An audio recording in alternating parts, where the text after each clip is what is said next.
नमस्कार दोस्तों, स्वागत है आप सभी का। और मैं अशोक जहांगीर एक बार फिर से आप लोगों के सामने। आज हम शुरू कर रहे हैं मॉडल की श्रृंखला में। पहला मॉडल हम जो लेकर के आ रहे हैं वो आपका मॉडल है कैन। जी हाँ, अपने कुल मिलाकर के 13 मॉडल्स स्टडी करने हैं। इसी कड़ी में, इसी श्रृंखला में जो सबसे पहले मॉडल हम ले रहे हैं वो है आपका कैन।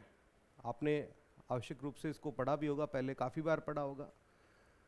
तो कैन का प्रयोग हम किन स्थितियों में करते हैं वो सारी चीज़ें आज हम जानते हैं सिलसिलेवार तरीके से। पहली जो चीज़ है इसमें आपको जानने की ज़रूरत है वो ये है कि कैन का प्रयोग जो है हम किस अर्थ में करते हैं। तो सबसे पहला प्रयोग देखिएगा, सबसे पहला प्रयोग जो है हम एबिलिटी, जी हाँ, एबिलिटी के सेंस में करते हैं कैन का। ठीक है, एबिलिटी का मतलब क्या होता है? आपकी मानसिक योग्यता होता है। अब पहली बार तो इसका प्रयोग जो है, पहली बात तो इसका प्रयोग जो है प्रेजेंट या फिर फ्यूचर सेंस में करते हैं। अर्थात आपको वर्तमान समय के बारे में बात करनी हो तब आप कैन का प्रयोग कर सकते हैं। फ्यूचर टाइम के लिए भी आप कैन का प्रयोग कर सकते हैं। इन दो टाइम स्पैन के लिए आप कैन का प्रयोग करते हैं। इसका प्रयोग पास्ट मीनिंग के लिए हम नहीं करते हैं। तो फॉर्म किसकी? इसकी कैन का फॉर्म क्या है? प्रेजेंट का। इसका फंक्शन जो है वो प्रेजेंट तथा फ्यूचर दो के लिए होता है। किसी के मन में आ रहा होगा सर फ्यूचर के लिए कैसे? प्रेजेंट के लिए तो सारा चलेगा ही चलेगा। तो फ्यूचर का मैं एक एग्जाम्पल जो है थोड़ा ऊपर यहाँ लिख देता हूँ ताकि आप लोगों को कोई संदेह नहीं रहे। फ्यूचर टाइम के लिए एक वाक्य जो मैं आपको देता हूँ, She can come tomorrow. वह कल आ सकती है। She can come tomorrow. तो इस वाक्य को जब आप पढ़ते हैं तो इसका हिंदी अर्थ देखिए क्या निकलता है कि वह कल आ सकती है। कल का मतलब टुमारो यानी फ्यूचर टाइम। तो यहाँ पर मॉडल कैन का प्रयोग आपने फ्यूचर टाइम के लिए किया है। तो यही बात मैं आपको यहाँ बताना चाह रहा हूँ कि मॉडल कैन जो है उसका प्रयोग आप प्रेजेंट टाइम या फिर फ्यूचर टाइम इन दो के लिए कर सकते हैं, पास्ट के लिए नहीं करना आपको। अब किन अर्थों में आपको करना है, किन मीनिंग्स को ये डिस्क्राइब करेगा? तो पहला मीनिंग जैसा कि आप स्क्रीन पे देख पा रहे हैं वह है एबिलिटी। एबिलिटी का मतलब होता है मानसिक योग्यता, अर्थात ऐसी काबिलियत जिसका संबंध जो है वो आपके मस्तिष्क से हो, आपके मानसिक अवस्था से हो। अब इसमें देखिए कई और शब्दों को हम शामिल कर सकते हैं। जैसे आप चतुराई की बात करें तो क्लेवरनेस, आप किसी कुशलता की बात करें स्किल, वो भी इसमें आ सकता है। बुद्धिमत्ता अर्थात इंटेलिजेंस, ये भी आपकी एबिलिटी का ही एक अंग है। इसी तरह से आपका टैलेंट, ये भी इसी से जुड़ा हुआ है। तो इत्यादि चीजों को व्यक्त करने के लिए हम किसका प्रयोग करते हैं? हम मॉडल कैन का प्रयोग करते हैं। जैसे मैं कहूं, एक वाक्य देखिए, she can speak for languages, अर्थात वह 4 भाषाएं बोल सकती है। कितनी भाषाएं? 4 भाषाएं। आपने यहां मॉडल कैन को काम में लिया है, अर्थात उस लड़की में काबिलियत है। अब ये एबिलिटी है या पावर है या कैपेबिलिटी या कैपेसिटी है? तो आप कहेंगे सर ये एबिलिटी है। तो इसलिए हमने क्या यूज किया यहाँ पे? एबिलिटी सेंस में कैन को काम में लिया है। ये आपकी जो शारीरिक क्षमता है उसको व्यक्त नहीं करता, ये आपकी मानसिक क्षमता को व्यक्त करता है। और देखिए, she can paint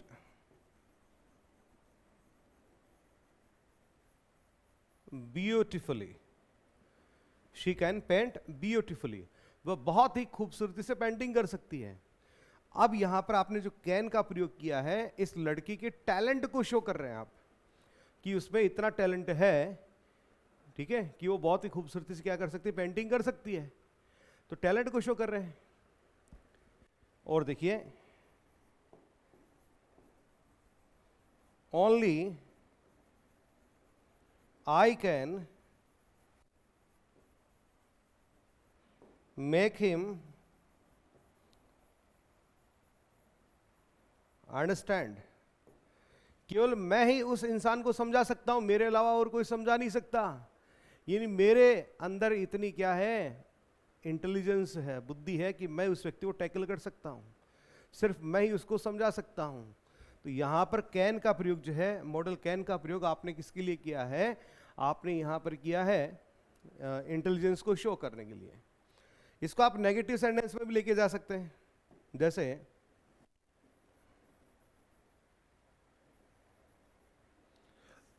Raju cannot solve this question। अर्थात राजू इस प्रश्न को हल नहीं कर सकता, यानी राजू की इतनी मानसिक योग्यता नहीं है, उसमें इतनी स्किल नहीं है, उसमें इतना टैलेंट नहीं है, उसमें इतनी एबिलिटी नहीं है। तब आपने कैनॉट का यूज किया है। कैनॉट के लिए मैंने आपको पहले भी बताया था कि कैन और नॉट को आपको एक सिंगल स्पेलिंग के तौर पे लिखना होता है, और तब आप इसको देखिए, यो नहीं लिखना आपको, आपने कहीं ऐसे लिख दिया हो कैन और नॉट, इस तरह से ना लिखें आप, इसको पाप लगेगा भैया, आप इसको यो लिखें, ठीक है, कैनॉट।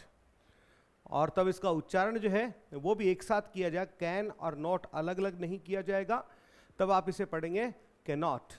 क्लियर है? चलिए आगे बढ़ते हैं। दूसरे नंबर पे हम बात करें तो हम कैन का प्रयोग जो है कैपेबिलिटी या कैपेसिटी, जिसको आप क्षमता या सामर्थ्य कह सकते हैं, अर्थात ताकत कह सकते हैं। किसकी बात कर रहे हैं अपन? ताकत की बात कर रहे हैं, चाहे वो शरीर की ताकत हो या किसी मशीन की ताकत हो। ठीक है, देखिएगा,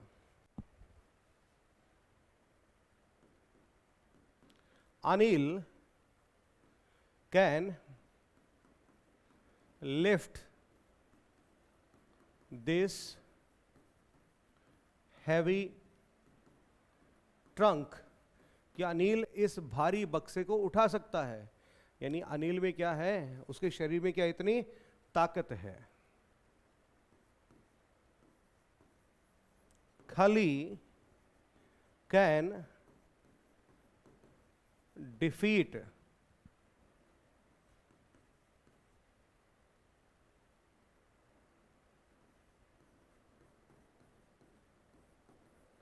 द अंडरटेकर, कि खली महोदय क्या कर सकता है, अंडरटेकर को हरा सकता है।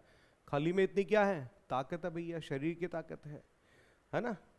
ठीक है, जैसे मैं कहूं I can run for miles, अर्थात मैं मीलों तक दौड़ सकता हूं। दैट मीन्स इतनी मेरे शरीर में क्या है, जान है, ताकत है। तो मतलब शरीर की क्षमता है, कैपेसिटी है। तो जहां पर आप इस प्रकार से कैपेसिटी की बात करें, क्षमता की बात करें, तब आप किसका प्रयोग करेंगे, मॉडल कैन का प्रयोग करेंगे। जैसे मैं कहूं this bottle can hold 1 litre water, अर्थात इस बोतल में 1 लीटर पानी आ सकता है। तो इस बोतल की क्षमता कितनी है, 1 लीटर की है। तो यहां पर कैपेसिटी को शो कर रहे हैं अपन। ठीक है, इसके अलावा पावर, स्ट्रेंथ, ताकत, इसको दर्शाना हो, ठीक, जैसे she can buy this house, वह इस मकान को खरीद सकती है। दैट मीन्स उसके पास क्या भैया, पैसे की ताकत है। आगे एक्सप्लेन कर दो, लो आगे एक्सप्लेन करते लिख देते हैं इसको, as she is very rich, क्योंकि वो बहुत ही क्या है, पैसे वाली है, बहुत ही अमीर है, तो वो इस मकान को खरीद सकती है। तो यहां पर कैन क्या कर रहा है, यहां पर पैसे की ताकत को व्यक्त कर रहा है। ठीक है,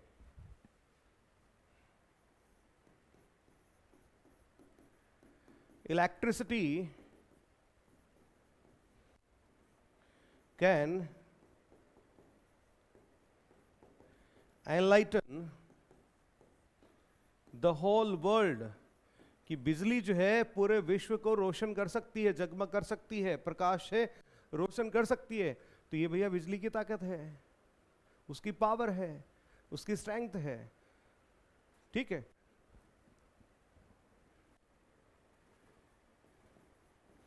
एक सेंटेंस और अलग अलग तरह के ले रहे हैं ताकि आप इसके डायमेंशंस को समझ सकें। The officer can order his subordinates, अर्थात अधिकारी जो है अपने जो मातहत कर्मचारी होते हैं, सबऑर्डिनेट्स होते हैं, उनको आदेश दे सकता है। ये उसकी क्या है? ये उसकी पावर है, ये इसकी स्ट्रेंथ है। ठीक है, अब देखिए अभी तक हमने 3 बिंदु पढ़े। पहला एबिलिटी, दूसरा कैपेसिटी और तीसरा पावर। इन तीनों को मैं एक पंक्ति में पिरो देता हूं, याद रहेगा आपको, आसानी रहेगी। आप इसको यूं कह सकते हैं, जहां पर मानसिक योग्यता आई थी ना, पहला, दूसरा कैपेसिटी था, तीसरा पावर था। तो जहां पर मानसिक योग्यता है नहीं, दिमाग, ठीक है, दिल, दिमाग, यूं कह सकते हैं। फिर कैपेसिटी एंड क्षमता, शरीर की ताकत। तीसरा पावर, पैसे की। तो आप यूं कह सकते हैं जहां पर दिल, दिमाग, शरीर, पैसा, इनकी बात करते हैं तो मॉडल कैन लगता है। आप यूं भी कह सकते हैं एक फ्रेज के मायने में। चलिए आगे बढ़ते हैं। इसके बाद में आप ये याद रखिएगा, परमिशन के सेंस में भी हम कैन को काम में लेते हैं। परमिशन लेना हो या देना हो, परमिशन लेना हो या देना हो, तो हम किसका इस्तेमाल करते हैं? कैन का। लेकिन याद रखिएगा, कैन के अलावा में, MAY, में का प्रयोग जो है, उसका प्रयोग भी परमिशन लेने और देने के लिए किया जाता है। तो फिर दोनों में अंतर क्या है, चलिए देखते हैं। फॉर्मल परमिशन अर्थात औपचारिक, जी हां, औपचारिक परमिशन लेनी हो या देनी हो तब आप किसका प्रयोग करेंगे, और इनफॉर्मल के लिए आप किसका प्रयोग करेंगे, यह आपको ध्यान में रखना है। ठीक है, फॉर्मल तथा इनफॉर्मल। तो आप यहां इतना याद रखिएगा कि फॉर्मल जो परमिशन है उसके लिए हम काम में लेते हैं में, और जबकि इनफॉर्मल अर्थात जो अनौपचारिक परमिशन होती है उसके लिए हम मॉडल काम में लेते हैं कैन। इनका प्रयोग इजाजत लेना हो और चाहे देना हो, तो दोनों को तुलना करके यहीं पढ़ लेते हैं अपन। देखिए, जब आप फॉर्मल तरीके से, औपचारिक तरीके से किसी से इजाजत लेते हैं तो उसमें क्या भाव होता है उसको थोड़ा समझने की कोशिश कीजिएगा।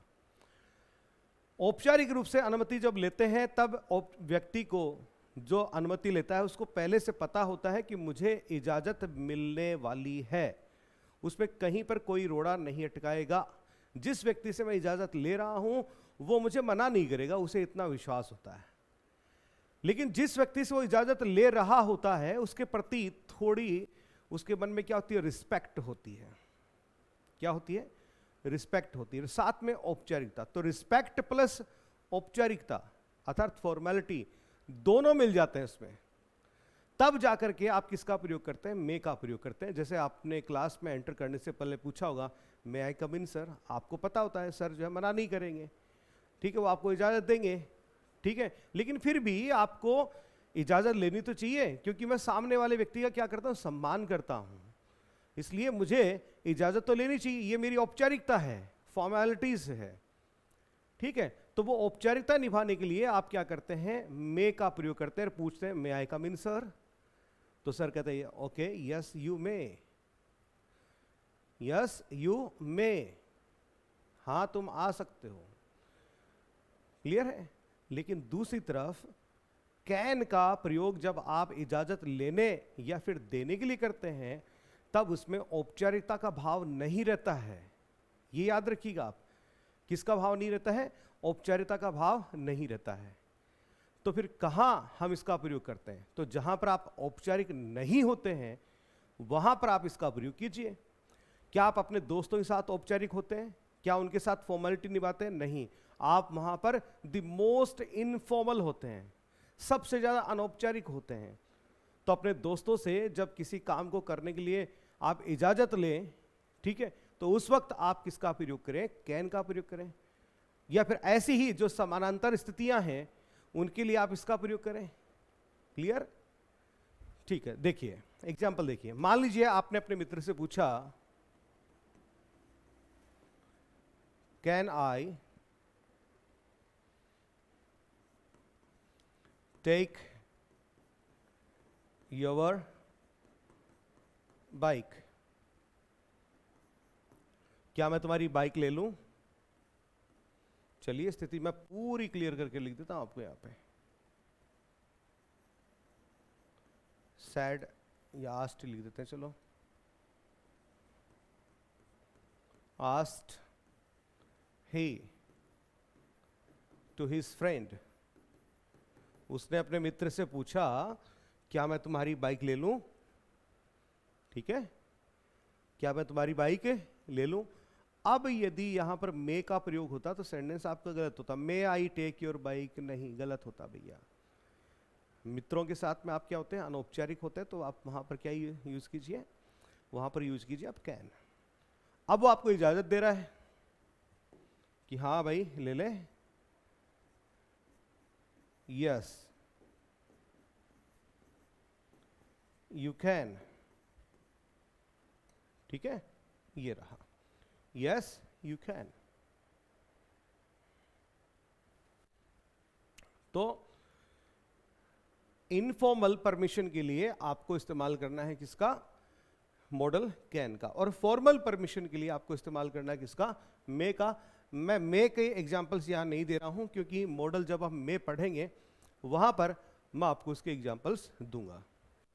आगे चलिए फिर बात करते हैं। इसके अलावा कैन का प्रयोग जो है हम संभावना को व्यक्त करने के लिए, जी हां, किसको व्यक्त करने के लिए?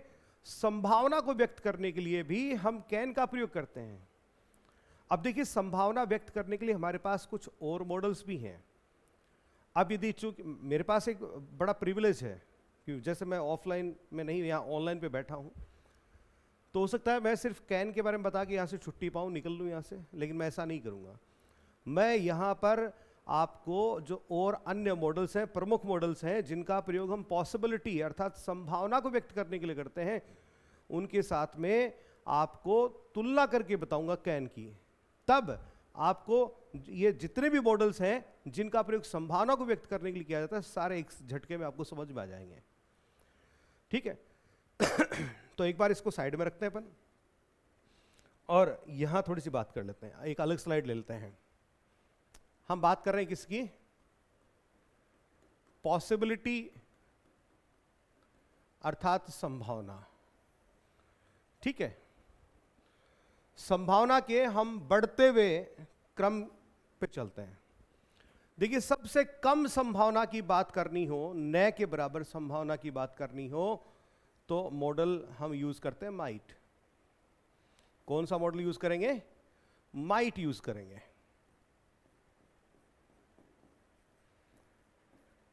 उससे थोड़ी अधिक संभावना हो तो हम मे का प्रयोग करेंगे, उससे थोड़ी ज्यादा हो तो कैन यूज करेंगे, और सबसे ज्यादा सशक्त संभावना की बात करनी हो तो मस्ट को काम में लेंगे। क्लियर है? ठीक है, सबसे पहले हम मस्ट तथा मे को आपस में कंपेयर करते हैं। सॉरी, मस्ट तथा माइट को। माइट का मतलब क्या हो गया? अत्यंत क्षीण संभावना, जिसको आप कह सकते हैं रिमोट पॉसिबिलिटी, अर्थात एक ऐसी संभावना जो दूर दूर तक कहीं नजर नहीं आती। यहां तक कि संभावना को व्यक्त करने वाला व्यक्ति है, जो बोलने वाला व्यक्ति है, उसको खुद को अपने स्टेटमेंट पे डाउट रहता है। संदेह रहता है, लेकिन फिर भी वो संभावना व्यक्त तो करता है बेचारा। तो उसका बोलने का टोन जो है ना, वो भी शंका से भरा, संदेह से भरा, अनिश्चितता से भरा हुआ रहता है। जैसे सुनिएगा, जैसे मैं भारत और पाकिस्तान के विषय में बात कर रहा हूं और मैं आपसे कहूं कि हाँ यार, भारत और पाकिस्तान एक हो सकते हैं।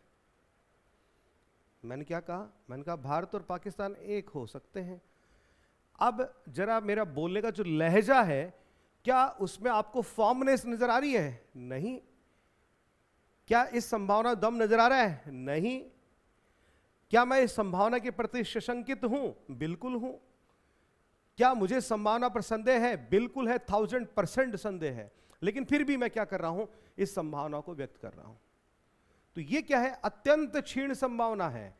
तब इस प्रकार की स्थिति में आप यूज करते हैं माइट का। किसका प्रयोग करेंगे? माइट का। तो इसके लिए एक एग्जांपल मैं यहां लिख देता हूं।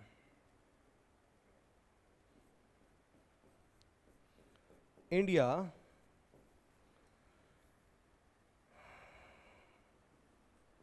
एंड पाकिस्तान माइट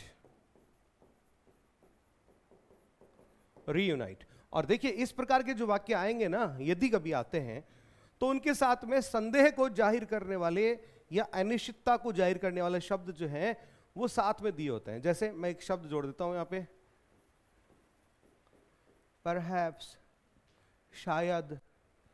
अब ये शायद शब्द लगते ही पूरा एकदम से आपको विजन क्लियर हो गया, पूरी स्थिति क्लियर हो गई कि परहैप्स यानी शायद कह के बात कर रहा है। इसका मतलब इस बोलने वाले व्यक्ति को खुद को ही अपने कथन के ऊपर जो है वो उसके प्रति ये निश्चित नहीं है, अनिश्चित है।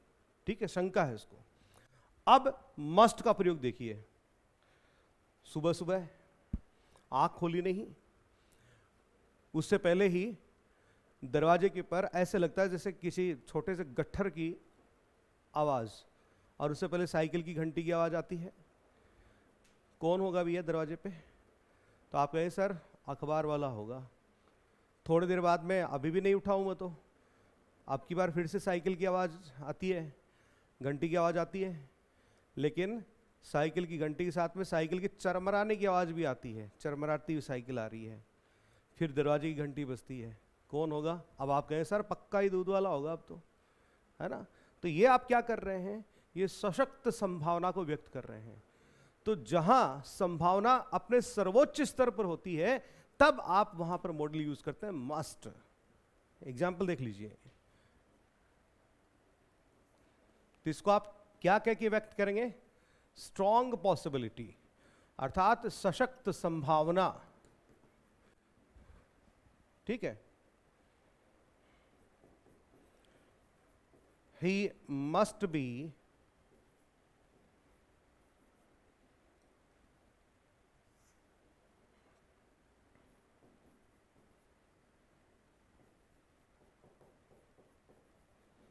द मिल्कमैन, कि वो पक्का ही कौन होगा? दूध वाला होगा, है ना?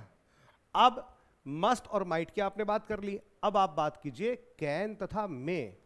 तो सबसे पहले हम बात करते हैं मे की। देखिए, मे का मतलब क्या होता है कि किसी काम के होने की संभावना तो है, लेकिन नेगेटिव नहीं है। नेगेटिव होता तो माइट लगता, नेगेटिव होता तो क्या लगता? माइट लगता। बहुत ज्यादा भी नहीं है, बहुत ज्यादा संभावना होती तो क्या लगता? मस्ट लगता। अब बीच में रह गए आप, बीच में दो मॉडल फंसे हुए, एक तो कैन और दूसरा मे।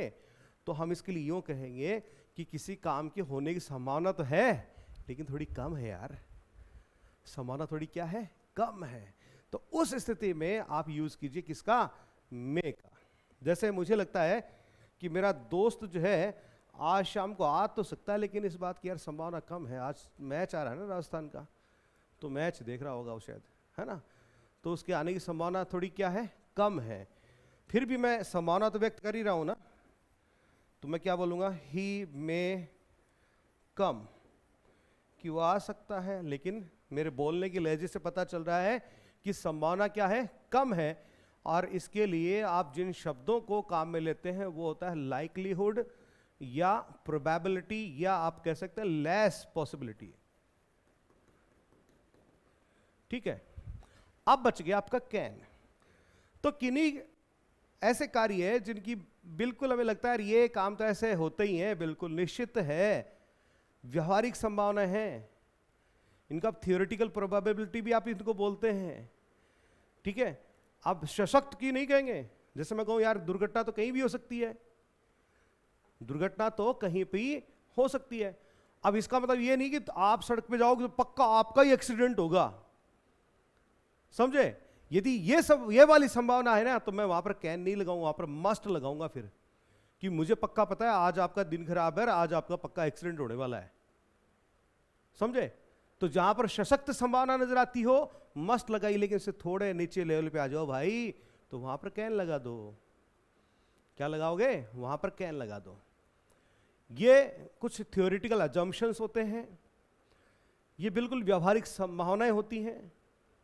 जैसे मैं कहूं कि हम लोग हिंदू हैं, आप भी हिंदू हैं, ठीक है, तो और हिंदुओं के घरों में हनुमान चालीसा तो बिल्कुल मिलने की संभावना है, ठीक है। तो इस प्रकार की जो संभावनाएं हैं वहां पर आप कैन को काम में लेते हैं। कुछ लोग इसको सर्टन पॉसिबिलिटी भी कह देते हैं, अर्थात निश्चित संभावना भी इसको बोल देते हैं, ठीक है।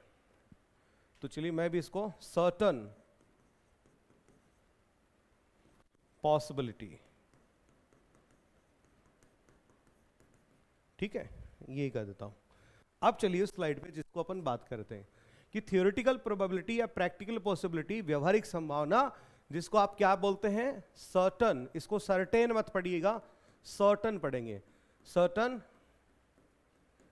पॉसिबिलिटी, ठीक है। इसके लिए हम किसको काम में लेते हैं? कैन को काम में लेते हैं। जैसे मैं कहूं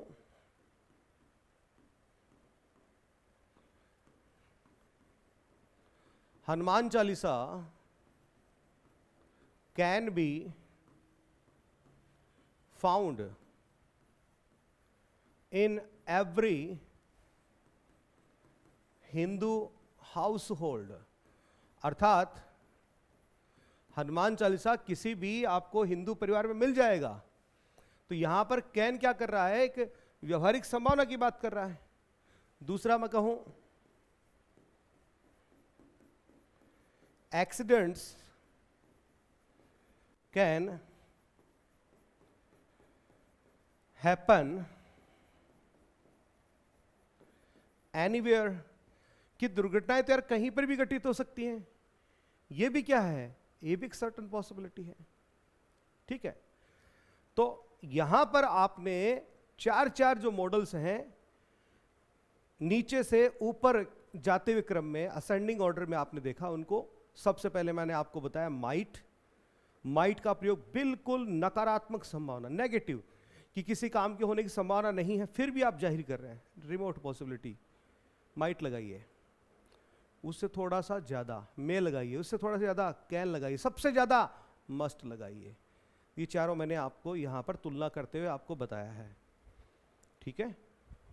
अब यहां पर मैं फिर से संभावना की बात करूंगा, लेकिन अब की बार संभावना जो है वो होगी प्रश्नवाचक वाक्य में, यानी प्रश्नवाचक वाक्य दे रखा है, उसमें संभावना के बारे में आपको पूछना है।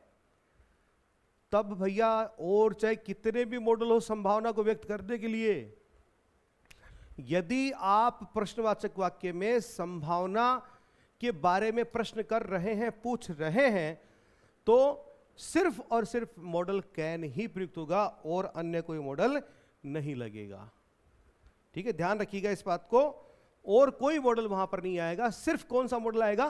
कैन आएगा। कब? जब प्रश्नवाचक वाक्य में संभावना पूछते हैं, to ask a question to possibility. Hindi में लिख देता हूं, समझ में आ जाएगा।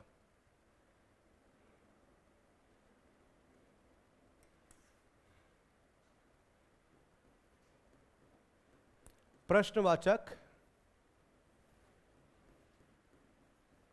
वाक्य में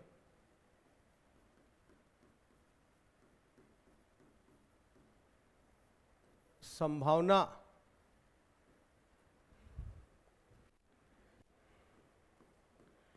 के बारे में पूछना,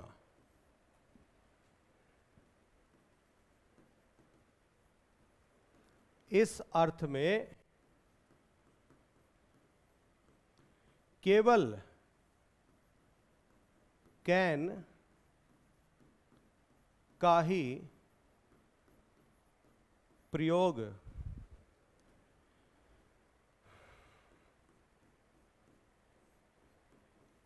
होता है। ठीक है, इस मीनिंग में सिर्फ और सिर्फ मॉडल कौन सा आएगा? कैन आएगा, इसके अलावा और कोई मॉडल नहीं आएगा। जैसे एक वाक्य देखिएगा,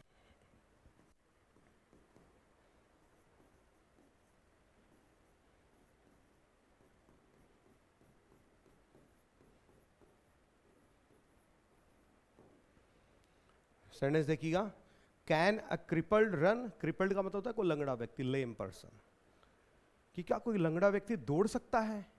तो एक्चुअल में इसका मीनिंग तो क्या होता है? दौड़ नहीं सकता। इसको यहां पर जो मीनिंग निकलेगा ना वो क्या होता है? दौड़ नहीं सकता। ए क्रिपल्ड कैन नॉट रन, इसका मतलब ये निकलेगा। लेकिन मैंने क्या क्या लिखा? कैन ए क्रिपल्ड रन, यानी क्या इस बात की संभावना है? मैं ये तो पूछ रहा हूं। इस प्रश्न के माध्यम से, प्रश्नवाचक वाक्य के माध्यम से मैं क्या पूछ रहा हूं? मैं इस संभावना के बारे में पूछ रहा हूं कि क्या इस बात की संभावना है कि क्या कोई लंगड़ा व्यक्ति दौड़ सकता है। तो इस प्रकार से मैंने संभावना के प्रति एक प्रश्न किया है। तो संभावना के प्रति जब भी प्रश्न किया जाए तो सिर्फ और सिर्फ मॉडल कौन सा लगाना? आपको कैन लगाना है। इसी प्रकार का एक सेंटेंस और देख लीजिए, कैन अ ब्लाइंड सी, कि क्या कोई अंधा व्यक्ति देख सकता है? इस बात की मैं संभावना के बारे में पूछ रहा हूं। ठीक है, can a crow be white, क्या कोई कौवा सफेद हो सकता है? इस संभावना के बारे में क्या कर रहा हूं? प्रश्न कर रहा हूं। तो इस तरह से जब हम क्या करते हैं, किसी संभावना के प्रति प्रश्न करते हैं, तब यहां पर आप सिर्फ एक ही मॉडल यूज करेंगे, कैन। ना तो मे यूज करेंगे, ना माइट यूज करेंगे, ना मस्ट यूज करेंगे, ना और अन्य कोई मॉडल यूज करेंगे। सिर्फ और सिर्फ कौन सा यूज करेंगे? आप मॉडल यूज करेंगे ये वाला, अर्थात कैन। ठीक है, चलिए आगे बढ़ते हैं और आगे हम जानते हैं कि कैन के माध्यम से भी हम क्या कर सकते हैं? रिक्वेस्ट, अर्थात प्रार्थना कर सकते हैं। कैन का प्रयोग करके भी हम क्या कर सकते हैं? रिक्वेस्ट कर सकते हैं। ठीक है, अब रिक्वेस्ट के लिए वैसे देखिए और भी आपके पास मॉडल्स हैं। माइट भी है। अब माइट का जब आप प्रयोग करते हैं रिक्वेस्ट करने के लिए, तो उस वक्त ध्यान रखिएगा कि वो बहुत ही हिचकिचाहटपूर्ण रिक्वेस्ट होती है।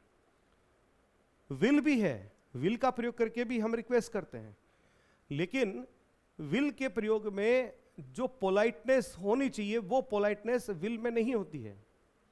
तो फिर पोलाइटनेस कहां पाई जाती है रिक्वेस्ट करते समय? वुड या कुड का जब आप प्रयोग करते हैं तब एक्सट्रीम पोलाइट होकर के आप रिक्वेस्ट करते हैं। तो फिर कैन में क्या है? कैन में उस प्रकार की जो पोलाइटनेस है, अत्यधिक विनम्रता पूर्ण तरीके से आप रिक्वेस्ट नहीं करते हैं। किसी के पांव में बिछ करके, ठीक है, उसके चरणों में बैठ करके उसका चरण वंदन नहीं करते हैं कैन के माध्यम से। एक सामान्य प्रकार की क्या है? रिक्वेस्ट है, जिसमें आपका स्वाभिमान भी क्या है? जिंदा है। इस तरह की रिक्वेस्ट है, समझ गए? तो किसी का चरण वंदन करते हुए आप रिक्वेस्ट नहीं कर रहे हैं यहां पे। तो रिक्वेस्ट, कैन यू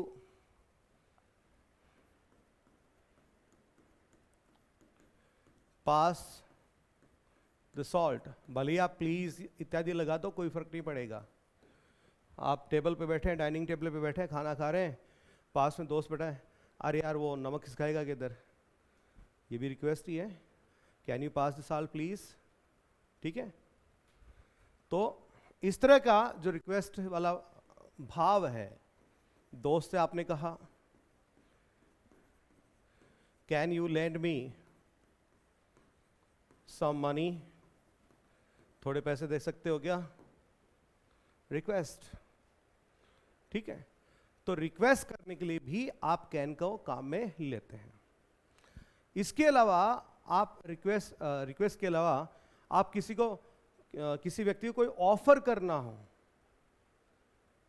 ठीक है, ऑफर का मतलब किसी व्यक्ति के लिए हम कोई कार्य करने का भाव व्यक्त करें कि भाई साहब ये आपका काम मैं कर दूं क्या। जैसे आप रास्ते जा रहे थे, ठीक है, और रास्ते में देखा किसी लड़की की स्कूटी खराब होगी, तो आपने अपनी बाइक रोकी, रोक के पूछ लिया कि कैन आई हेल्प यू, क्या मैं आपकी थोड़ी मदद करूं। तो यहाँ पर किस प्रकार का भाव है, किसी अन्य व्यक्ति के लिए कोई कार्य करने का भाव है।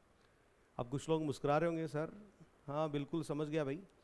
अब बेचारे किसी लड़के की बाइक खराब हो रखी होती है, कोई दो लड़के गुजरे हो तो वो नहीं रोकते हैं ना, लड़की की स्कूटी खराब होगी तो रोक लोगे, यही कह रहे हो क्या। हाँ, सबके लिए समानता का भाव रखो भाई।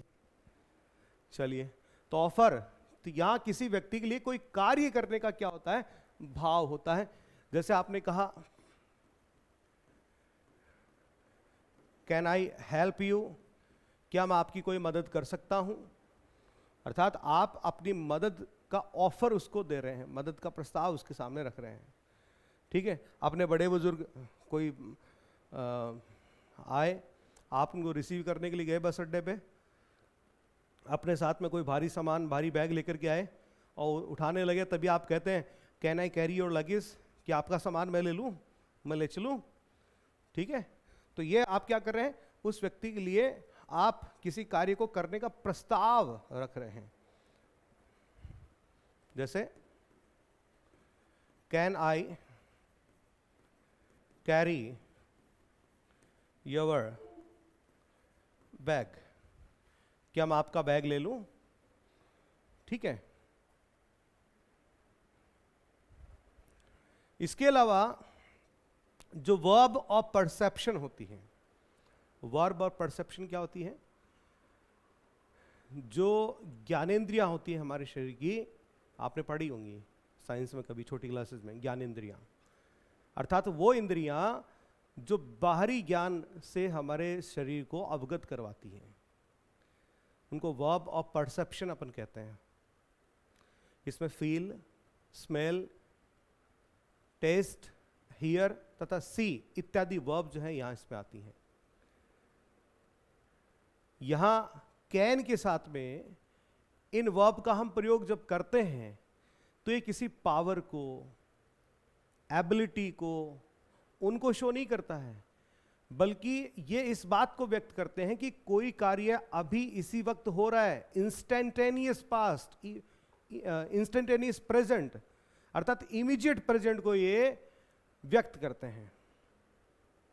देखिए जरा कैसे, पहले तो एक स्पेलिंग थोड़ी ठीक कर लेते हैं। फास्ट ऐसे कुछ लिखा गया है, इसको थोड़ा दुरुस्त कर देता हूं मैं। इसके लिए मुझे चाहिएगा, ये रहा,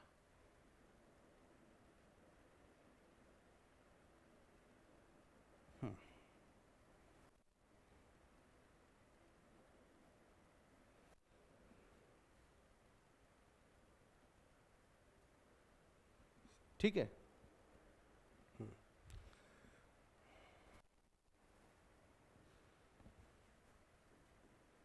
कैन के साथ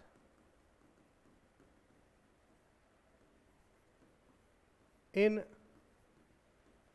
वर्ब्स का प्रयोग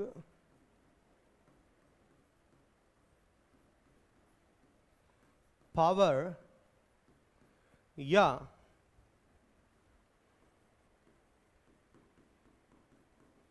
एबिलिटी को व्यक्त नहीं करता है, बल्कि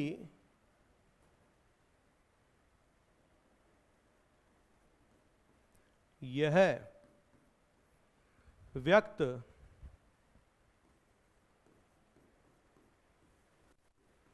करता है कि कोई कार्य अभी इसी वक्त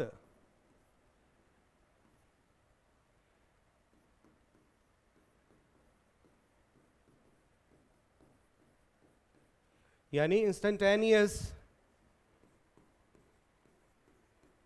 प्रेजेंट हो रहा है, ये इस भाव को व्यक्त करेगा। वर्ब कौन सी है? फील, महसूस करना, स्मेल, सूंघना, टेस्ट, चखना, हियर, सुनना, सी, देखना। ये 5 इंद्रियां होती हैं जो बाहरी ज्ञान को हमारे शरीर के पास लेकर के आती है, शरीर को बताती है ये ज्ञान है। तो इनको अपन बोलते हैं ज्ञानेंद्रिया। इंग्लिश में अपन इनको, इन वर्ब्स को बोलते हैं verb of perception. Perception noun है, इसकी वर्ब होती परसीव। परसीव का मतलब होता है अंडरस्टैंड, समझना। तो बाहरी ज्ञान को शरीर के द्वारा समझना जो है, वो क्रिया जो है वो कहलाएगी वर्ब ऑफ परसेप्शन। तो वर्ब ऑफ परसेप्शन का प्रयोग जब आप कैन के साथ करते हैं तो ये प्रयोग जो है क्या बताता है? ये बताता है कि कोई कार्य अभी इसी वक्त हो रहा है। ये नहीं बताता, जैसा कि कैन की आदत है। कैन की आदत क्या है कि कैन के साथ में कोई वर्ब आती तो क्या, किसकी बात करती? पावर की बात करती है, एबिलिटी की बात करती है, कैपेसिटी की बात करती है। ये वो बात नहीं करता। यहां पर ये सिर्फ इतना बताता है कि कोई कार्य अभी हो रहा है। जैसे वाक्य देखें, I can hear her singing. इसका मतलब क्या हुआ कि मैं उसे गाना गाते हुए सुन सकता हूं। इसका मतलब यह हुआ I hear that she is singing, कि मुझे सुनाई दे रहा है कि वो लड़की अभी क्या कर रही है? गाना गा रही है। यानी एक कार्यक्रम अभी चल रहा है, वो लड़की गाना गा रही है और ये सुन रहा है। और देखिए, I can smell something burning.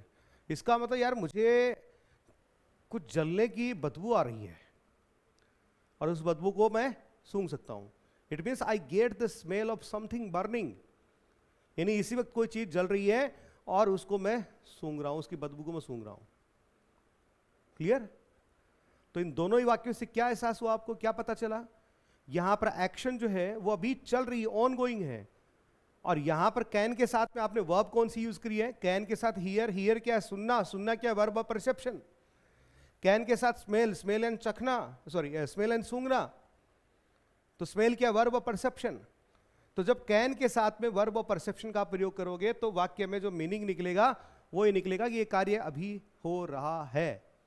Clear? ध्यान रहेगा? ठीक है। इसके बाद में चलिए एक बात और बताता हूं आपको। कैन का एक रिप्लेसिव भी होता है आपके पास, एक फ्रेज है, रिप्लेसिव फ्रेज है, जो कैन को क्या कर सकती है? रिप्लेस कर सकती है। और वो है बी एबल टू। जी हां, आगे देखें, can and be able to. एक तो क्या आपके पास कैन है और दूसरा क्या है? बी एबल टू है।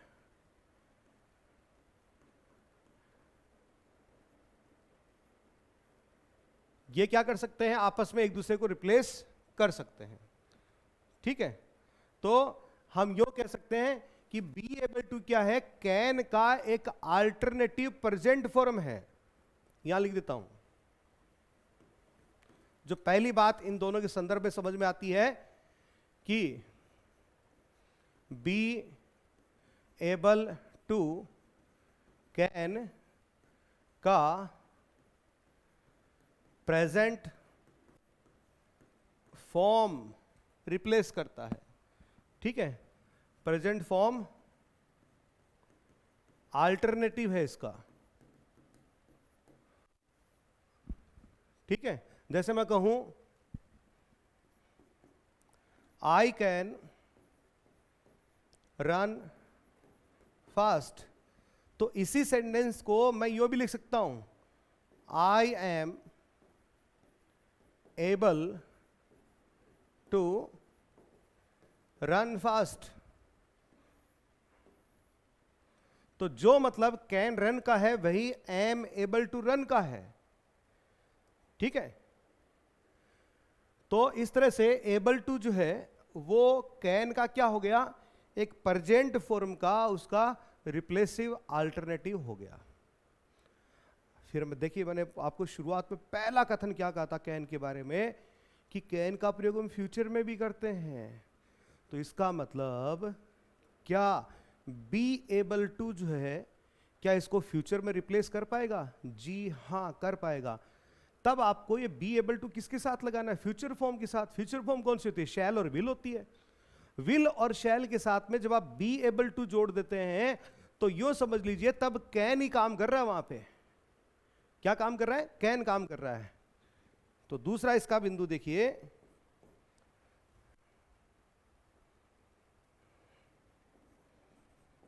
शैल will plus be able to can का एकमात्र फ्यूचर फॉर्म है।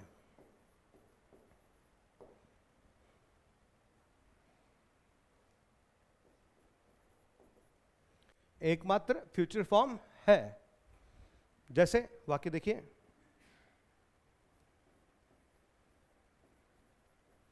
You can pass your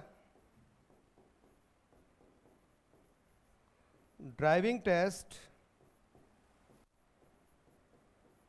next time, कि तुम अपने ड्राइविंग टेस्ट को नेक्स्ट टाइम यानी अगली बार यानी फ्यूचर में क्या कर सकते हो? पास कर सकते हो। इसी सेंटेंस को कैन पास और साथ में आपने नेक्स्ट टाइम दिया है ना, इसको आप यूं भी तो लिख सकते हो, you will be able to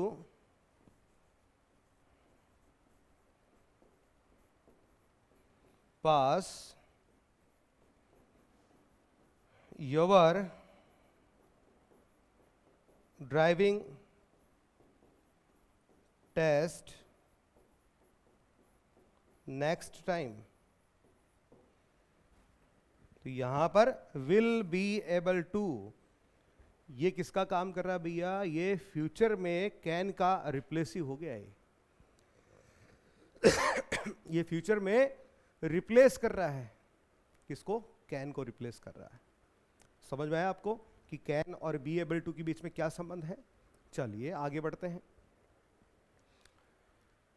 अब मैं कुछ निश्चित वर्ब है, कुछ निश्चित वर्ब फ्रेजेस है जिनके साथ में कैन का नेगेटिव फॉर्म क्या होगा? कैनॉट या कांट।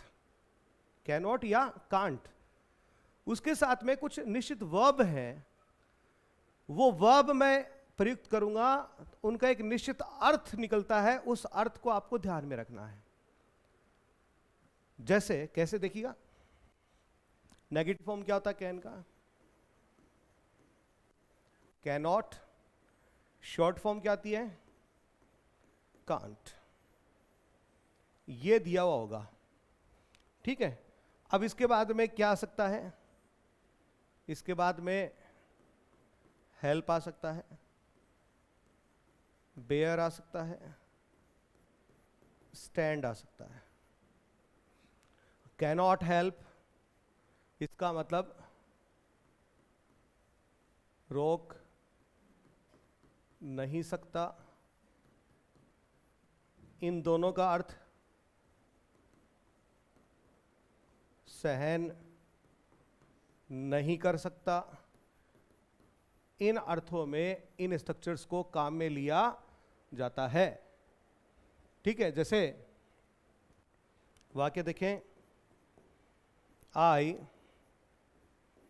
कांट हेल्प लाफिंग, और इनके साथ में क्या आ रहा है? वर्ब में आईएनजी आ रहा है। ये भी आप थोड़ा ध्यान रखिएगा। मैं यहाँ थोड़ा सा लिखना भूल गया तो स्पेस करके लिख देता हूँ। चलो अभी मेरे को ध्यान में आया, यहाँ लिख देता हूँ। चलो अभी इस जगह पड़ी है, अपने हाथ में ही है। इनके साथ में क्या आएगा? वर्ब में आईएनजी, यहाँ पर भी वर्ब में आईएनजी, यहाँ पर भी वर्ब में आईएनजी, ठीक है। इसका मतलब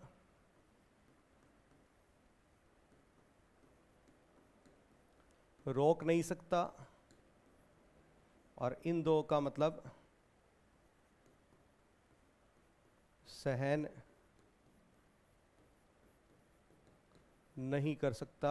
ये मीनिंग जो है इनके माध्यम से दिया जाता है। I can't help laughing after watching this movie, कि इस फिल्म को देख करके मैं अपनी हंसी नहीं रोक सका, मैं हंसी नहीं रोक पा रहा हूं। मैंने कोई फिल्म देखी, हास्यास्पद है, मनोरंजक है, हास्यास्पद है, और उसको देखने के बाद मैं अपनी हंसी काबू नहीं कर पा रहा हूं, काबू नहीं कर सकता, रोक नहीं सकता। इस तरह का अर्थ आ रहा कि नहीं आ रहा? कांट हेल्प लाफिंग, ठीक है। कांट हेल्प लाफिंग का मतलब मैं अपनी हंसी नहीं रोक सकता, ठीक है। और देखिए वाक्य,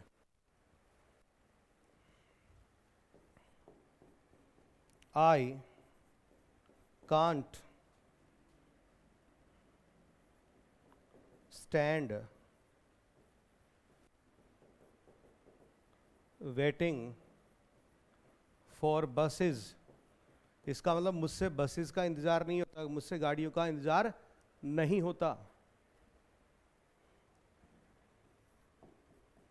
I can't stand being seeing food thrown away, अर्थात कोई व्यक्ति भोजन फेंके, ये मेरे से बर्दाश्त नहीं होता, मैं इस बात को सहन नहीं कर सकता।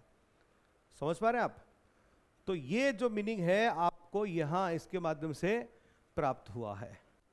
तो देखिए हमने कितने मीनिंग जो है यहां पर हासिल किए हैं, ठीक है। मैंने कितने प्रयोग आपको बताए? 11 प्रयोग मैंने आपको कैन के बताए हैं।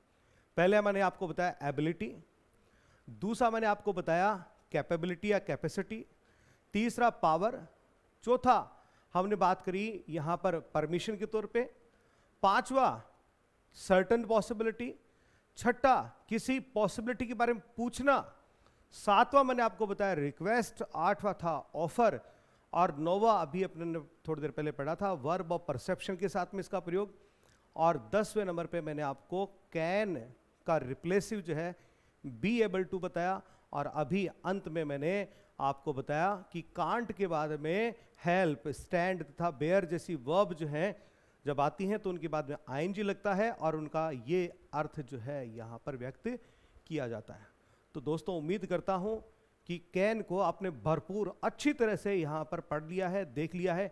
इसके बाद में कैन में कुछ और बाकी रह नहीं जाता है, ठीक है। सारा सब कुछ आपके एग्जाम के पॉइंट ऑफ व्यू से मैंने सारा सब कुछ इसमें यहाँ पर दे दिया है। जरूरत सिर्फ इस बात की है कि सिर्फ आप आगे क्या करते हैं, क्या करते रहें, प्रैक्टिस करते रहें, जिसके लिए हम आपको स्टफ जो है वो ऑलरेडी अवेलेबल करवा ही रहे हैं, ठीक है। तो आगे आपसे फिर से मुलाकात होगी एक नए मॉडल के साथ में, तब तक के लिए इजाज़त दीजिए।